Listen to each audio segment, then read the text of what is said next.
Welcome to Customer Driven with Chad McDaniel. Well known throughout the customer leadership industry, Chad has been the chief community leader for Execs in the Know, one of the top executive customer advocacy groups on the planet. With a passion for customer success and a desire to share and develop best practices, Chad's conversations with industry leaders aim to give unfiltered, unplugged access to industry peers who are customer obsessed, just like you. If you enjoy the show, please be sure to rate and subscribe on Apple Podcasts, Stitcher, and Spotify. Now here's your host, Chad McDaniel. Welcome to another episode of Customer Driven with Chad McDaniel, and really appreciate your listenership. You know, my goal with this podcast series, and continues to be, is really bringing in some of the brightest customer leaders I think this industry has to offer. And I tell you, folks, I've got a real special guest for us today, Michael Jones from the Home Depot. He's the Senior Director of Customer Care, and I will quickly get to Michael's introduction. But I tell you, Home Depot is not only me as a consumer, I shop Home Depot all the time, and I'm sure a lot of our listeners do too. A terrific brand. I know Home Depot has been very culturally focused and centered on a very centric customer experience and engagement. I know within their mission statement, they put a significant emphasis on customer satisfaction and resolution of support. I think of Home Depot in general. I mean, it's such a massive operation. The logistics, the stores, the back-end customer service, the product. I mean, it's an amazing enterprise that I don't know how it all ticks and works, but it does, and it does very efficiently. The point of today, though, and again for our listeners with customer experience, customer services, I really want to bring Michael in to bring us into the equation of the customer experience from a servicing perspective. So for you that are not aware of Execs in the Know, we are a very large customer community that are sharing best practices and insights, everything around customer.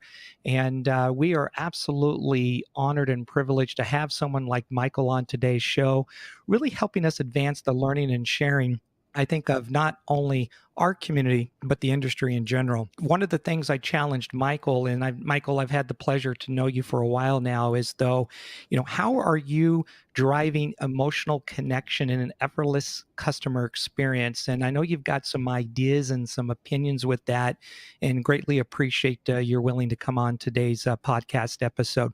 So what I'd like to start with, Michael, is let's introduce you a little bit about your background. What is the role? What is the accountability? I know our listeners, as we're going to frame up this conversation, really like to understand that role and its responsibilities, and it will help us out. Sure, Chad. Thank you, first of all, for having me on the Customer Driven podcast series. And thank you for all that you've done for something that's near and dear to my heart, which is driving a better customer experience and really a focus industry and business-wide on the customer. One of the things that has been centered to me over the last 23 years in retail is a very similar value of taking care of our customers. So in the Home Depot, we have three main verticals of businesses that face the customer in the contact center landscape. We have a business that supports all of our online transactions. We have a business that supports all of our installation transactions. And then we have My World Customer Care, which is really supporting the transactions and the customer experience across 2,000 U.S. stores, both in terms of after-sales service and support for all of our private brands, as well as we have components of our business that support our professional customers. Our professional customers are about 4% of our business, but they drive a significantly higher portion of that of our revenue. And so we are laser focused on making sure they get a great, effortless customer experience as well. So you said, Michael, 2,000 stores footprint. Is that North America, Canada, U.S., or? Yeah, so we have stores in Mexico. We have stores in Canada. Because of the unique nature of some of those businesses, most of the support functions are there in those countries. So for this role, it is supporting the U.S. stores. So that includes the actual in-store inquiries and support functions that come in, and also in consumers calling in on the toll-free numbers or general account questions inquiry? Yeah, that's correct. As you would imagine, when a customer buys and purchases our private label products, such as Hampton Bay or Glacier Bay, there's a number on that box, and that number comes right to our center here. In addition to that, there may be a consumer who has a recommendation or a feedback for us, and they will call the 1-800 Home Depot number, and they'll talk to us as well. So, I mean, obviously, for our listeners, Michael, you have experience in a lot of very high volume, multi-channel support resolution call types coming your way, and you've got a lot of experience. I think that you can kind of help in the insights of today's conversation. And one other quick clarification in that model is: these all internal, or you outsource as a combination of the using partners to assist in the support, or is it all internally Home Depot? Yeah, that's a great question. We certainly have partners that help us.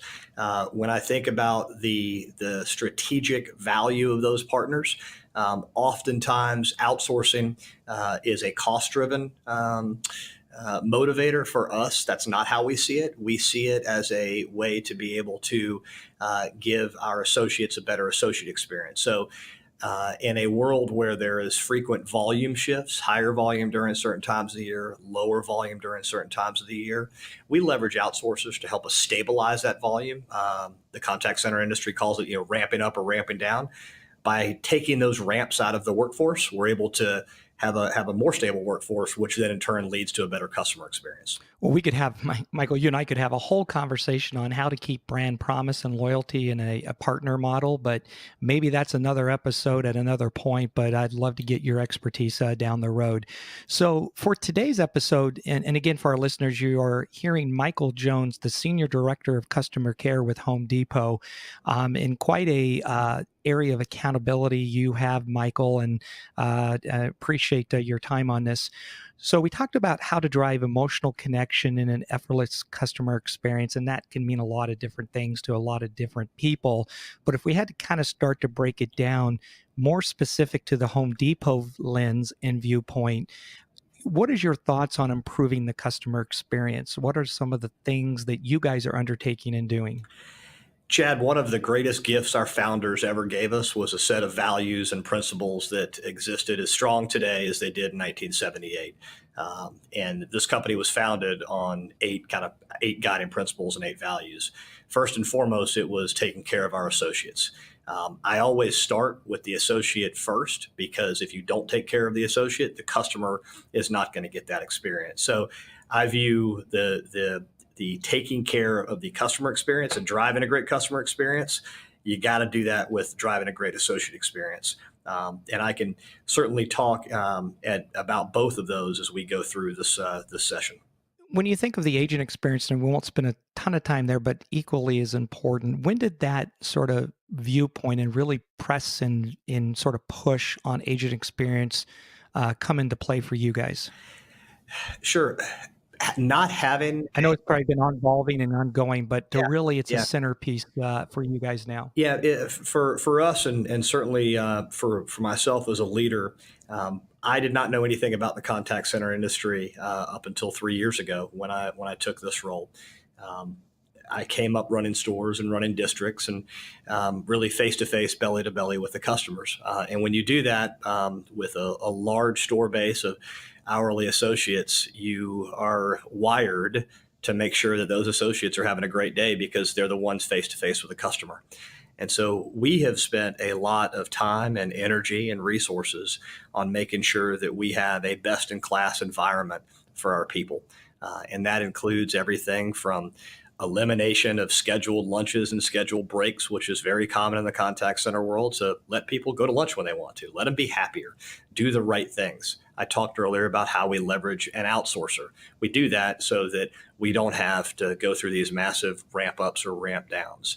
And we do a lot of communication with our people in terms of career paths, in terms of the role that they play in the larger, broader company strategy.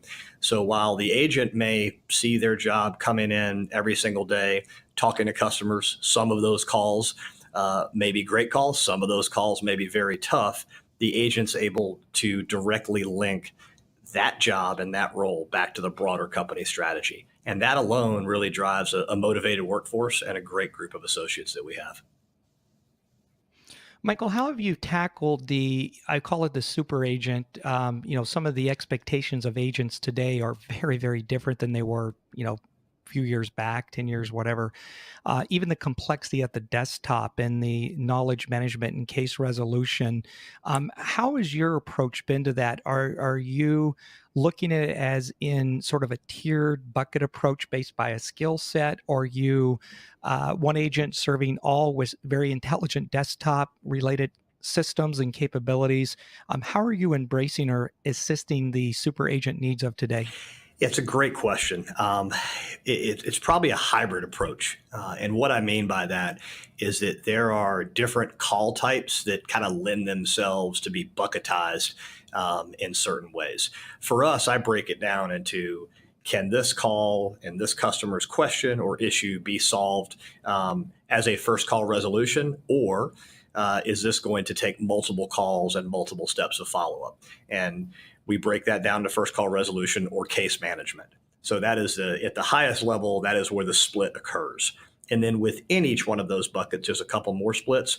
But for the customer interacting, it's really important that it's seamless to the customer, so that whoever gets that call first and however that call comes in, that agent is empowered to be able to take that consumer's call and be able to take it to a resolution.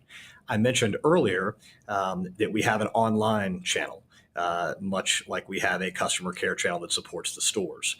2 years ago, those were two different experiences, two different phone calls potentially, or the customer would be transferred.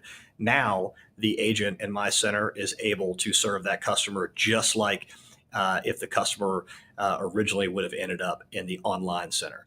So, for example, as recently as 2 years ago, when a customer called in and would go through our interactive voice response system, they may, through no fault of their own, have ended up talking to my center about an online order.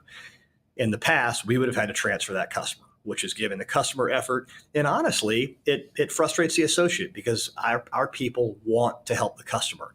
But through no fault of their own or the customer's fault, they weren't able to do that. Fast forward to now, that agent, whoever gets the call, can satisfy the customer. That's part of our overall strategy that we call One Home Depot, so that there is not a break or a difference in the customer's experience. And that is whether it is a contact center, online, or stores, or even a store versus the website. We are truly focused on trying to drive that one consistent experience for our customer. Well, one thing I'd like to maybe suggest, Michael, is at some point, execs in the know would love to bring a group of delegates to your site. We can see some of this in real time, some of that agent experience that we're talking to right now, see it in work and examples. And before we move off agent experience, I want to get back into the customer piece of this. I've got a number of other questions, but any quick advice or recommendations for those listeners right now that are really tackling the super agent need and component there? Any certain recommendations? Sure. First and foremost, the answers live within the organization. I think all too often we do not go to those closest to the problem to get a solution. It's a fundamental philosophy of the Home Depot that, the closer we get to the customer, and in this case, it's the agent answering that customer's phone call to be able to design a solution, that's going to get us closer to the right answer. So anyone who is on that journey, I would recommend that they start with the agent, pull them together and say, hey, how do we make this experience better for you? And ultimately the customer will feel those results. So going back, Michael, you have this unique area because you've got the 2,000 stores, brick and mortar, that you support, and all of the inquiries from the store, either from the associates themselves or the consumers at the store, would come to your area if they dial in. Is that correct? That is correct. Yep. So was it a push and pull model with the store? And I don't know how long ago maybe it transferred to that centralized model, if that's more recently. But how has the store adoption and the store experience, you feel, been with the way you guys have sort of consolidated and driving that? Are they just happy to have it off their plate and having the professionals take care of it? Yeah, well, the first of all, I would call all of our stores professionals in the art of customer service. What we can do is that sometimes there may be a customer that leaves our store, and they may have a question. They may have a problem. They may have something that's on top of their mind, and they need help. And that's where we can come in. The term customer recovery, I heard for the first time probably 20 plus years ago. And that really is part of our fundamental job to make sure that if that customer leaves the store with a question or with a concern, and they make it a point to, once they get home, reach out to us or tweet us or chat with us, that we're able to recover that customer and win them over and thereby protect the brand. So in that sense, the store relationship, so to speak, with my contact center is an extremely positive one. It's also one that drives a lot of synergy between how we take care of the customers in the store and how we take care of them here. So I'm thinking not only the store acceptance, glad to see that type of teamwork and partnership that's taking place, because I've seen it fragmented differently in different retailers, as you're aware of. But for me as a consumer, and regardless if I'm in store or if I'm self-servicing online or whatever I'm doing, I'm going to have that same sort of brand promise and experience. That's exactly right. That's exactly right. And when, again, going back to something I spoke about earlier, which is our values, the values aren't going to change over time. They're not going to change from business unit to business unit or from person to person.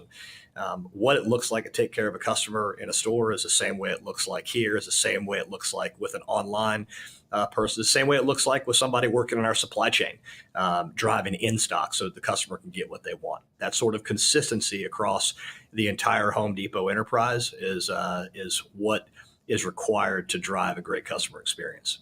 So, Michael, we've been talking about this emotional connection, and I know how much Home Depot values its consumers, its customers. I'm a huge fan, advocate, and loyalist, and I think you know that. I'm not just saying because you're on the show. I've said it many times, and I'll repeat it to anyone listening to today's episode. Can you give us additional examples to how you're transforming, this customer experience or some kind of initiatives that have been undertaken in the last couple of years? I know you guys support a number of different response channels. Probably telephone still by far is the largest channel of support, I assume, as it is with most brands. Is that correct? That is correct. Okay. But can you walk us through in the last couple of years, just ideas, some initiatives, some thoughts of how you guys are continuing to look at your multi-channel support mechanisms and ease of use and reducing customer effort, so to speak, ideas that you guys have taken, because you're actually very privy to thousands and thousands of customer contacts and what they're saying and what they're telling you. So that was quite a laundry list, Chad, of things. So I'll try to hit them all and keep me honest as we go back through. I think the journey that we're on is to meet the customer where they are and through whatever expectations that they have. And in a world where there is so much instant gratification and instant shopping gratification that is just a part of the world we live in today, consumers expect more. They expect things to be easy. Earlier, you mentioned that most of our volume is still calls. Yes, but that is also shifting. As we start to enable tools and features such as chat or SMS text or grow our presence via digital channels, we are absolutely seeing consumers take advantage of those vehicles and those skills. And so it's important that our workforce adapt to that. And then everything upstream from that, such as systems and technology and platforms, that we do our job to get out ahead of that. Because the customer, what they expect today is much more immediate than what they expected 5 weeks ago, 5 months ago, and certainly 5 years ago. Go ahead. I was just saying, I couldn't agree more. And I think the challenges for leaders like yourself in today are so substantially different than they were, in whatever years past. I agree, but continue on. And I've got a couple of quick questions I want to make sure we get in. Yeah, sure. So one of the other themes that you touched on in that question was, how do we look at aggregating that data? To me, the ultimate value in any contact center is, yes, it's great that the agent gave the customer a great experience and recovered that customer. But that's what we do every single day, right? That's our jobs. And we're all cost centers. Some of us generate revenue, but largely contact centers are looked at as a cost center. So we must produce value every single day. It's that data of that customer interaction and why they're calling and what their concern is or what their issue is or what their question is, to use that data to then drive process change upstream to ultimately build a better mousetrap so that call never has to come in or that contact never has to come in. That to me is the real value of what it is that we do. And part of the journey that we're on is unlocking that value potential. So would it be fair to say, Michael, at least in the last, let's say, couple of years, that really, really detailed looking at insights, getting the information that you have ready to you and putting it in a meaningful way? And, sometimes it's so data intrinsic with so much information out there. I know there's a lot of times, how do you get to the real insights and make it very meaningful for you? But that whole piece of it has been kind of one of the huge focuses for you of late. Yes, if you were in my office looking at my dry erase board right now, I have three things of main focus areas for the year ahead. And one of them hasn't changed at all. And that's what I call operationalizing our data.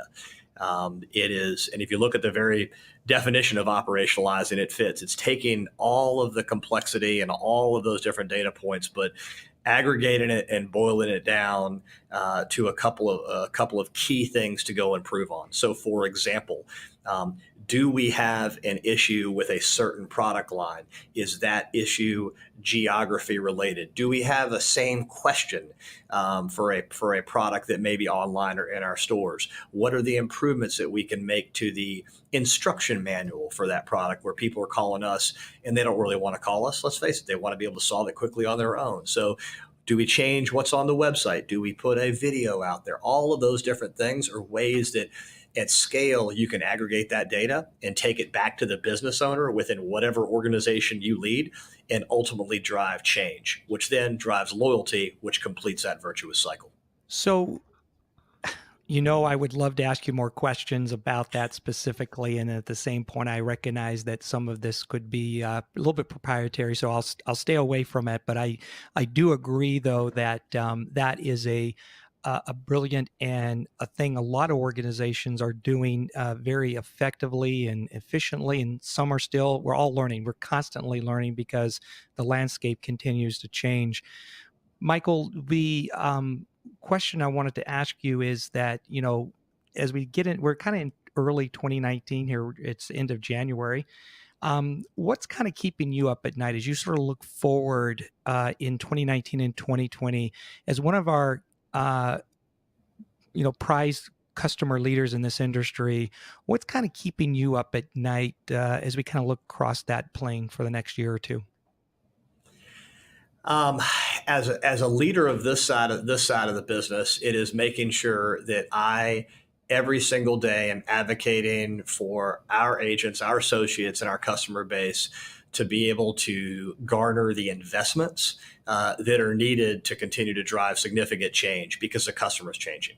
We all have limited resources. We all have limited pools. And the key is to prioritize where those resources go. So what keeps me up at night is really what's kept me up at night over the last several years in this role, which is making sure that when those decisions are made to prioritize, I am beaten on the table advocating for my business because ultimately of the value that it can provide. In terms of the what keeps me up at night for the customer side is, man, there is so much change that's happening. And while that keeps me up, I'm also very, very excited. But are we ready for that change? Is everyone in the organization ready for that change? Are we embracing that change? Are we accepting of that change? Are we making the right changes needed? Because the companies that change and survive the quickest and really get ahead of the curve are the ones that are going to be around 10 years from now. The market is littered with folks that didn't make that change correctly over the last 10 years. And you see it, and you just see this change accelerating. So making sure that we are effective agents of change as leaders is another thing that keeps me up.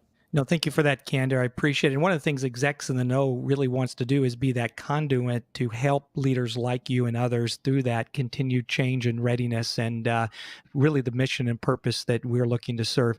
Again, for our listeners, you've been hearing Michael Jones, the Senior Director of Customer Care at Home Depot. Michael, last question for you. And it's going to be, what advice would you have for some of our leaders out there from the lessons you've learned, any failures? When we think of customer experience, we think of servicing the customer in the channel of their choice or preference and creating that sort of optimized experience for them. What would be some thoughts you'd like to leave the listeners with or considerations for today's episode? I'm going to sound a little bit like a broken record when I answer this question, but it goes back again to making sure that when we go out and solve a problem, we are asking the right questions of those closest to the problem.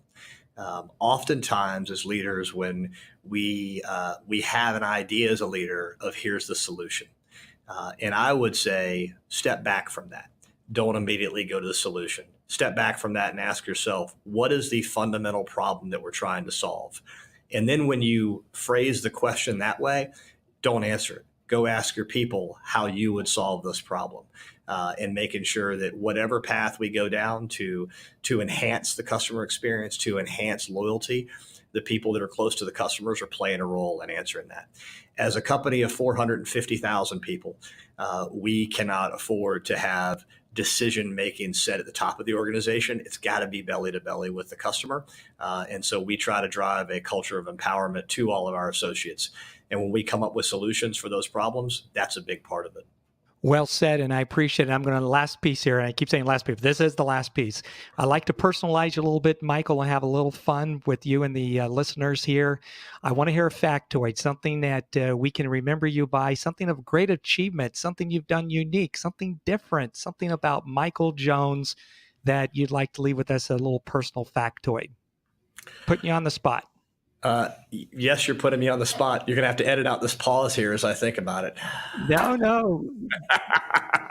I love to play and write old acoustic blues songs on my guitar, and sometimes that leads into just made up funny songs that are maybe inappropriate for this podcast, sir. Well, now you put yourself in trouble, because now that I know that, I'm going to have you come up on stage at one of our events and you're going to do a little bit of playing for us in front of the crowd. How's that? I look forward to that, sir. All right. Well, again, I want to say thank you very much. Michael Jones, you've been a terrific guest. I do appreciate your time on another edition of Customer Driven. For our listeners here, as I always say, #get involved. You do not need to be in isolation. We have so many members like Michael and others that really want to connect and share ideas and best practices. We call it Leaders for Learning from Leaders. We're a very active community of information sharing, and you don't have to do this alone.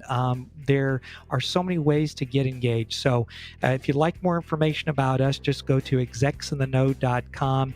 If you've got a great story, a great customer success story, I'd love to hear for it. We'd like to advocate it also on the podcast episode, Customer Driven. So with that all said, I want to welcome or say thank you again to our guest and Michael yourself, and let's keep customer center of everything we do. Thank you. Thank you for listening to Customer Driven with Chad McDaniel. If you enjoyed the show, please be sure to rate and subscribe on Apple Podcasts, Stitcher, and Spotify. It really makes a difference in helping others find the podcast. For more information on our customer experience community, please visit execsintheknow.com.